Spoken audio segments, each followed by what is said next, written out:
அஸ்ஸலாமு அலைக்கும்.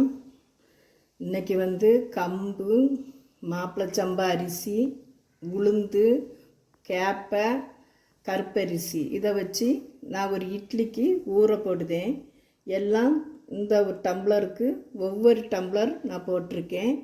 2 டம்ளரு மாப்பிளை சம்பா அரிசி போட்டிருக்கேன். இதை 6 மணிக்கோ நம்ம ஊற வச்சு எடுத்த மாவு இது. இந்த மாவு இது நல்லா பொங்கி வந்திருக்கு. எவ்வளோ அழகாக பொங்கி வந்திருக்கு பாருங்க. இதை நம்ம இட்லி ஊற்றிடலாம். வாக்கிங் போகக்கூடியவங்களுக்கு எல்லாத்துக்குமே இந்த இட்லி மாவு ரொம்ப சூப்பராக இருக்கும். நான் இட்லி ஊற்றி காட்டுதேன்.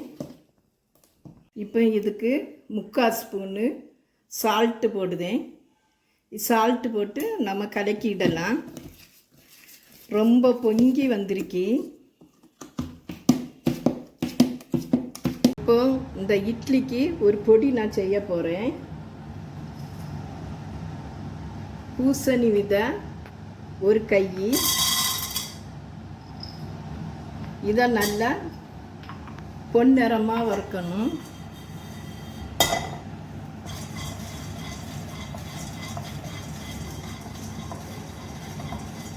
அரிசி இது உடம்புக்கு ரொம்ப நல்லது. நமக்கு மத்தி மீன் சாப்பிடுத சத்து இருக்கு இதில். இதையும் நம்ம லைட்டாக வறுத்துடலாம்.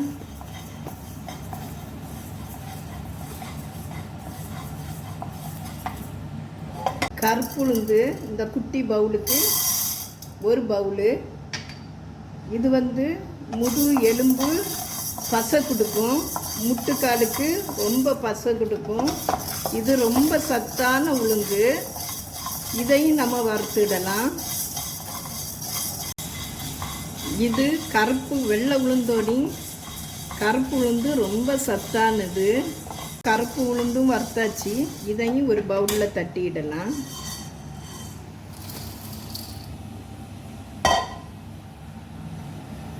கிராம்பு 4. இது நம்ம உடம்புல உள்ள அழுக்குகளை எடுக்கக்கூடிய தன்மை இதுக்கு இருக்கே.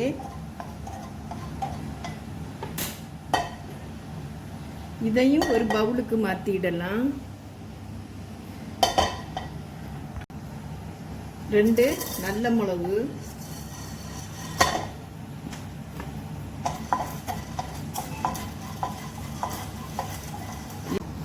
அதே பவுலுக்கு நமக்கு மாற்றிடலாம்.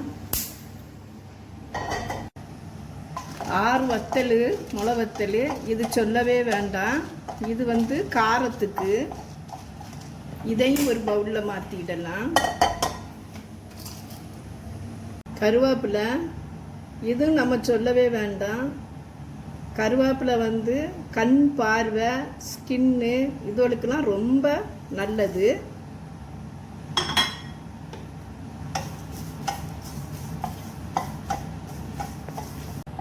இதையும் ஒரு பவுலுக்கு மாற்றிடலாம்.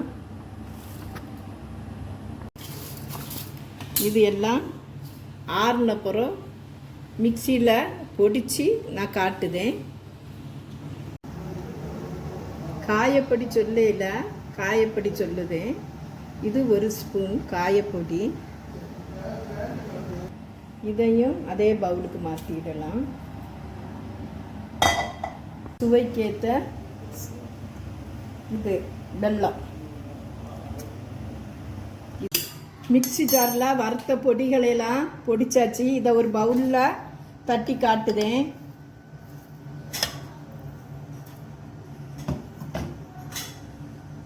ரொம்ப சூப்பராக வந்திருக்கு. இன்னும் இட்லியை ஊற்றி காட்டுதேன். இப்போ ஒரு இட்லி சட்டி வச்சுருக்கேன். அந்த தட்டில் வந்து துணியை வச்சு அதுக்கு பிறகு அந்த மாவை, இட்லி மாவை ஊற்றுதேன். இன்னும் இட்லி நல்லா வெந்த பிறகு அதை எடுத்து திரும்ப உங்கள்கிட்ட நான் காட்டுதேன். ஃபஸ்ட்டு ஒரு தட்டுக்கு ஊற்றிருக்கேன். இப்போ 2வது ஒரு தட்டுக்கு ஊற்றுதேன். ஊற்றி நம்ம மூடி வைக்கலாம். இட்லி சட்டியை மூடி வச்சுக்கிட்டு திரும்ப நம்ம வெந்த பிறகு அதை எடுத்து நான் உங்கள்கிட்ட காட்டுதேன். இட்லி சட்டி நமக்கு மூடியை வச்சு மூடிடலாம். இப்போ இட்லி ஊற்றிட்டேன். எவ்வளவு சாஃப்டாக இருக்கு பாருங்க. பிச்சு காட்டுதேன். அவ்வளவு சாப்பிட்டு தோசையும் ஊற்றி காட்டியிருக்கேன். அருமையாக இருக்கேன். இதுக்கு நான் சாம்பார் வச்சுருக்கேன். பாசிப்பயிர் போட்டு வெறும் தக்காளி பழம் போட்டு சாம்பார்.